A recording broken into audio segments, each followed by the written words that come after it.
Pemirsa, seorang ibu muda tega menjual anak kandungnya sendiri kepada seorang ibu rumah tangga. Bayi 4 bulan dijual seharga 4 juta rupiah. Polisi berhasil menangkap ibu muda tersebut sekaligus dengan pembelinya serta mengamankan sang anak.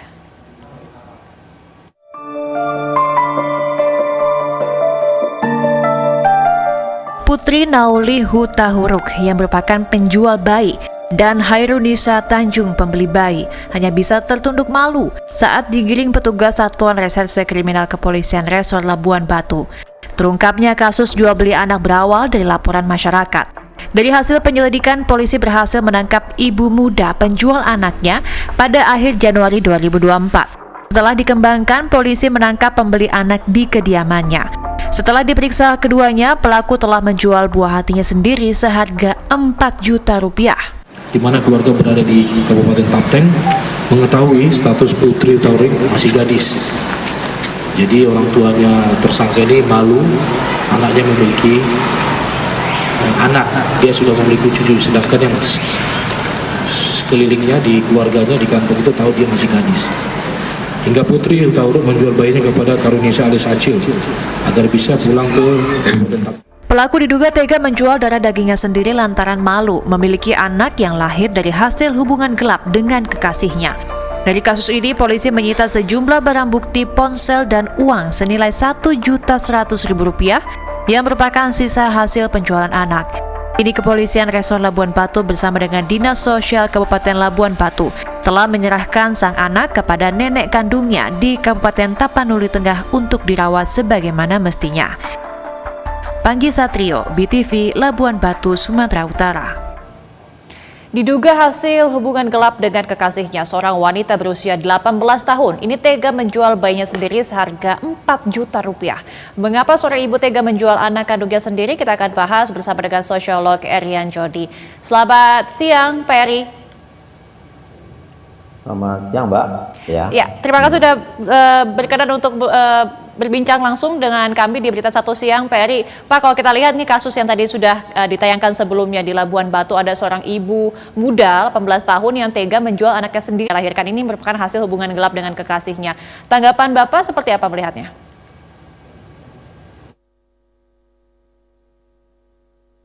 Ya, ada beberapa kasus ya tentang penjualan anak ini yang viral ya dalam beberapa hari belakangan ini.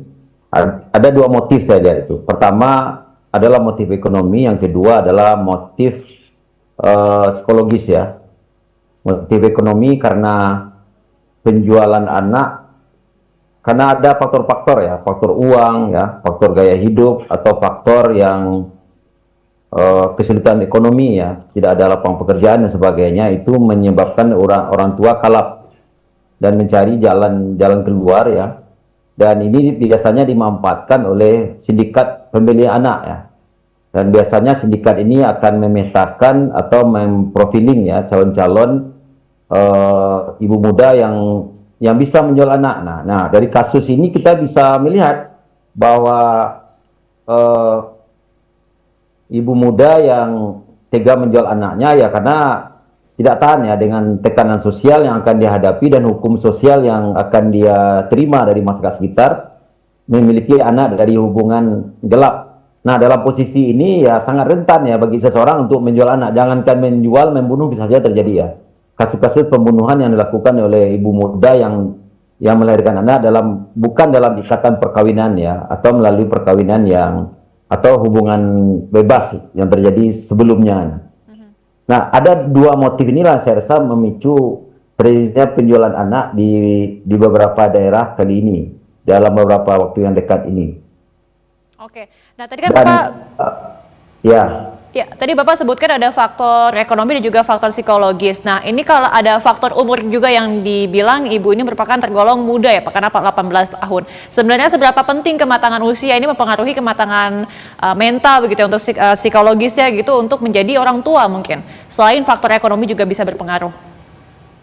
Ya, kalau untuk menjadi orang tua itu tergantung pada seorang ibu ya. Ini memiliki anak dalam posisi yang tidak siap. Dan posisi yang tidak siap itu kenapa? Karena tekanan sosial ya. Biasanya karena dia memiliki label ya. Anak yang dilahirkan itu dari anak yang memiliki label ya. Dia kan anak yang tidak sah dan sebagainya, dari hubungan gelap dan sebagainya. Nah, ini menyebabkan orang-orang tidak siap menghadapi tekanan sosial, baik dari keluarga, baik dari masyarakat sekitar, dan baik dari lingkungan tempat dia bekerja atau dia bersekolah. Nah, ini juga salah satu penyebab. Nah, saya melihat bahwa inilah yang terjadi dalam masyarakat kita, itu namanya anomisitas ya. Gejala anomisitas itu orang tidak lagi memiliki patron nilai dan norma ya. Agama, hukum, sosial, budaya itu tidak ada lagi ya. Hingga tidak rasional dalam memiliki tindakan dan sebagainya, sehingga begitu mudahnya orang menjual anak ya.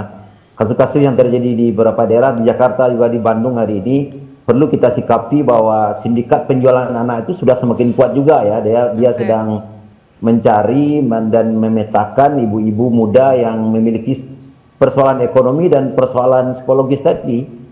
Nah, dalam posisi yang rentan inilah terjadi proses penjualan anak yang terus terjadi. Saya melihat bahwa fenomena penjualan anak ini hanya sekian persen yang terungkap ya.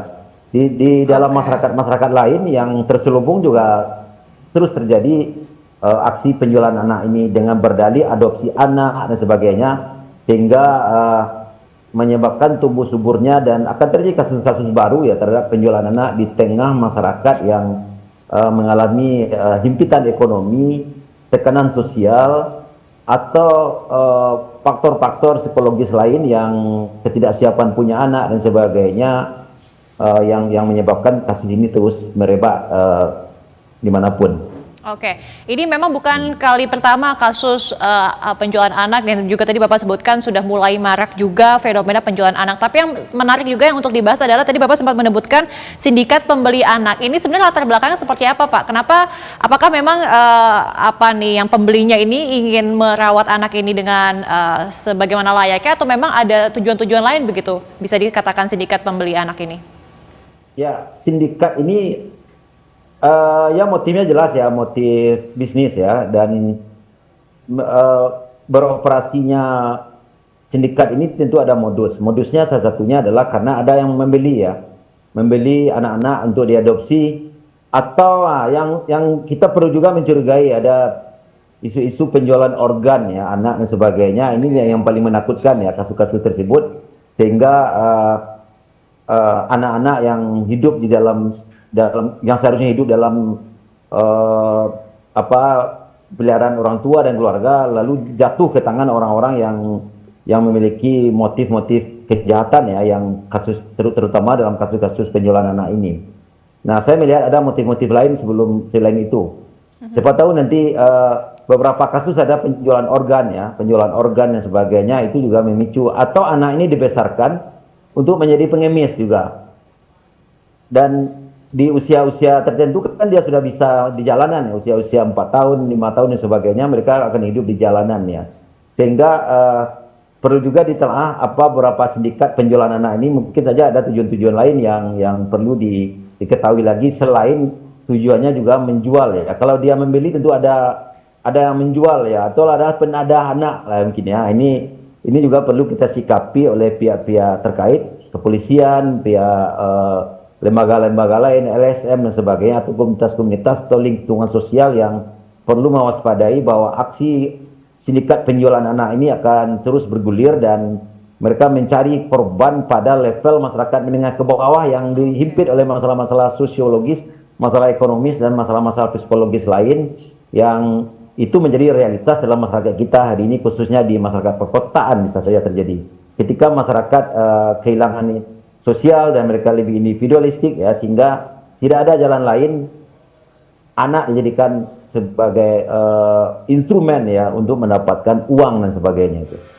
Oke, tadi kan Bapak menyebutkan ada faktor anomisitas begitu, kalau boleh saya kutip kembali. Ini yang menyebabkan kenapa banyak kasus anak dijual kemudian dibuang, yang dilatar belakangi akibat hubungan gelap begitu, yang ini juga bukan kali pertama saja yang terjadi. Apa mungkin yang bisa dicermati oleh lingkungan sekitar, Pak, dalam kehidupan bertetangga mungkin, jika memang menemukan hal-hal seperti ini, agar tidak memicu adanya tindakan-tindakan penjualan anak ataupun dibuang anaknya seperti itu? Ya, artinya lingkungan persoalan ini tidak bisa diselesaikan sepenuhnya oleh kepolisian, oleh aparat penegak hukum yang lain. Ini perlu kerjasama lingkungan ini. Perlu lingkungan memberikan pengawasan dan juga lingkungan bisa melapor ya kepada pihak yang terkait, rukun tetangga, rukun warga ya. Makanya namanya rukun tetangga dan rukun warga. Tujuannya buat itu ya, mengantisipasi segala hal yang kemungkinan, termasuk mendeteksi ada gejala-gejala yang perlu dicurigai di dalam sebuah keluarga yang memiliki anak misalnya. Karena kalau tidak ada peran serta dan kolaborasi semua pihak, akhirnya aksi penjualan anak ini akan terus berlanjut ya. Kita tetangga kan bisa saja mewaspadai, kemarin ada anak di rumah ini, kenapa hilang itu ya. Dan ini harus sering bertanya sebagai, enggak apa kita kepo untuk kepentingan kestabilan lingkungan kita itu. Daripada cuek, daripada siapa lu siapa gue ya dalam melihat masalah ini, sehingga aksi berbagai kejahatan khususnya korbannya anak akan terus berlanjut ya. Karena dalam masyarakat yang anomisitas, yang menolak nilai-nilai itu, bagi mereka tidak ada lagi rasionalitas ya. Irasionalitas menjadi nomor satu dalam posisi ini. Orang berpikiran instan, anak dijual, lepas beban saya dan uang saya dapat. Nah, inilah yang serius. Saya melihat bahwa fenomena penjualan anak ini akan terus berlanjut selagi tidak ada keterkaitan antara attachment ya, antara keluarga, lingkungan dan sebagainya di dalam memonitor kasus ibu-ibu muda atau ibu-ibu secara ekonomi lemah yang memiliki potensi untuk ini. Dan biasanya mereka akan dirayu ya. Para pemilik anak kan punya pendekatan-pendekatan tertentu yang membuat seorang ibu luluh ya, tega dan sebagainya, dengan janji-janji yang membuat mereka kehilangan rasionalitas dalam posisi ini. Apalagi ibu muda yang memiliki anak dalam kasus hubungan gelap atau anak-anak yang dilahirkan atau kalau dalam istilah medisnya KTD ya, kehamilan yang tidak diinginkan atau anak yang tidak diinginkan dalam keluarga itu.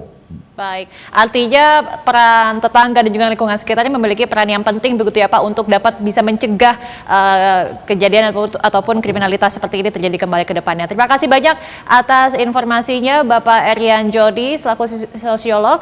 Terima kasih atas waktunya bersama Berita Satu Siang dan selamat beraktivitas kembali.